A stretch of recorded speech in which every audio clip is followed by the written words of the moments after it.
naka-parking po tayo, nasa safe place po tayo. Ayan. Ito na po yung ating hybrid module. So naka B16 nga pala ito mga bossing. Ayan. So ayan mga bossing, tapos na yung ano natin, RGB type na bi-LED mga bossing na may all. Meron siyang back to stock. So ito yung RGB type natin. So papakita natin mga bossing kung paano siya gumagana. So pwede ito sa RFI natin. Pwede rin siya sa Raider FI na blade version mga bossing. So ito, ganito siya gumagana mga bossing. Pag on ng susi, ito yung iilaw sa kanya mga bossing. Ayan, wait lang, naka-on yung ano pala. Off natin. So pag on ng susi mga bossing, pagka on ng susi, ito yung iilaw. Ayan.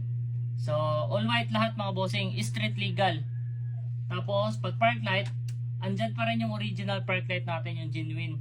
So hindi natin tinanggal. Tapos naka 75 watts nga pala to mga bossing na Ayoto. Crystal shroud na Ayoto pa rin. Eto. Tsaka yung kanyang eyeline mga bossing is naka side view. So pag on na headlight, ayan, napakasakit sa mata. 75 watts. High, low, high, low, passing meron. Kahit i-off natin yan mga bossing, off natin, may passing pa rin yan. So paano gagana yung RGB niya?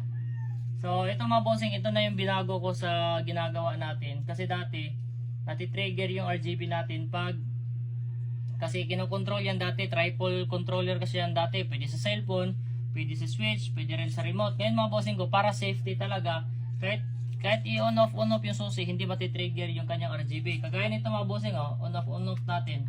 Ito, ayaw talaga siya mag-RGB mga bossing. So safe siya, so street legal. So ganito naman yung RGB. May remote po tayo mga bossing. Pag naka-parking po tayo, nasa safe place po tayo. Ayan.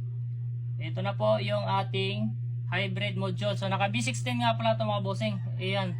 Napakatingkad kasi nga yung gamit natin is B16 car LED mga bossing, tsaka side view. Ayan.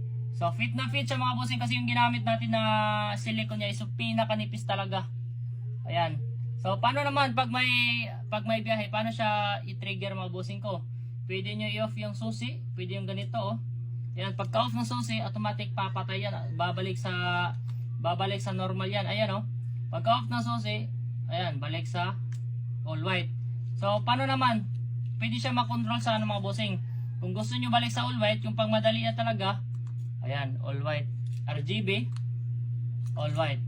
So ganyan lang siya mga bossing ko. Pwede siya pagsabay-sabayin. May relay na yan mga bossing. So yung ginamit natin, yung relay niya Ayoto kay para mas malinis siya. Kasi ako nga, gumagawa ako ng relay. Pwede siya power appliance. Pwede rin siya sa yung Denso relay mga bossing.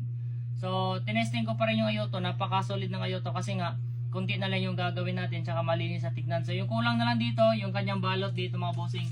So yan, sa mga gustong umorder nga pala, wala pa nagmamay-ari nito, PM nyo lang ako sa presyo.